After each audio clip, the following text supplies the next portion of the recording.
भविष्य में 2057 में सूर्य की ऊर्जा समाप्त होने लगी और पृथ्वी अनंत अंधकार और बर्फ में डूब गई। इस जीवन मरण की घड़ी में मानव ने पृथ्वी पर उपलब्ध सभी संसाधनों का उपयोग करके मैनहट्टन के आकार के बराबर एक परमाणु बम बनाया, जिसे सूर्य को प्रज्वलित करने के लिए तैयार किया गया। 7 साल बाद 8 लोगों की एक अंतरिक्ष टीम मानव सभ्यता की आशा लेकर सूर्य की ओर रवाना हुई। इस अंतरिक्ष यान का नाम इकारस दाई था, जिसे विशेष रूप से संशोधित किया गया था। इसके सामने का सुनहरा ढाल उच्च तीव्रता की सूर्य की किरणों को परावर्तित कर सकता था। 16 महीने की अंतरिक्ष यात्रा के बाद वे बुध ग्रह के पास पहुंचे। सूर्य की हवाओं के प्रभाव के कारण संचार संकेत बहुत कमजोर हो गए और कुछ घंटों बाद अंतरिक्ष यान मृत क्षेत्र में प्रवेश कर जाएगा। उस समय सभी संचार संकेत कट जाएंगे। कप्तान ने अपने परिवार के साथ अंतिम विदाई करने के लिए समय का उपयोग करने को कहा। इसके बाद लोग वेधशाला में इकट्ठा हुए और बुध सूर्य की सुंदरता देखने लगे। तभी अचानक एक आपातकालीन संकेत प्राप्त हुआ। 7 साल पहले पृथ्वी से संपर्क खोए इकारस आई से आया था और यह संकेत सूर्य से लगभग 10,000 मील की दूरी से प्रसारित हुआ था। वे यह समझ नहीं पा रहे थे कि यदि इकारस आई सूर्य के इतने करीब था तो उन्होंने बम क्यों नहीं छोड़ा। लोग बहस करने लगे कि क्या उन्हें अपनी दिशा बदलनी चाहिए। जेस ने मिशन पूरा करने और इकारस आई छोड़ने पर जोर दिया, लेकिन काका ने सिमुलेशन के बाद निष्कर्ष निकाला कि मौजूदा परमाणु बम से सूर्य को प्रज्वलन की सफलता दर कम है और R1 यान पर एक परमाणु वॉरहेड मौजूद है। इससे सफलता की दर काफी बढ़ जाएगी। उन्होंने इकारस आई की ओर उड़ान बदली। जब लोग आराम कर रहे थे, अलार्म बजा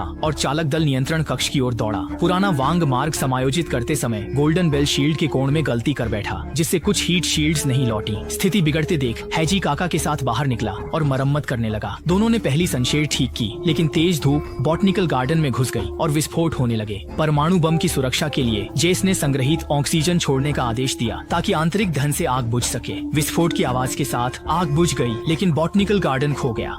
विस्फोट के कारण हुई तीव्र झटकों से अंतरिक्ष यान ने खुद गोल्डन बेल शील्ड के कोण को समायोजित कर दिया, जिससे स्थिति खराब हो गई और सौर हवा जल्द ही उन दोनों के स्थान से गुजरने वाली थी। संकट की इस घड़ी में शांतचित्त कैजी ने काका को आश्रय खोजने और खुद मरम्मत के लिए रहने कहा। आखिरी संशेड को ठीक करने के दौरान हैजी को सौर हवा ने निगल लिया।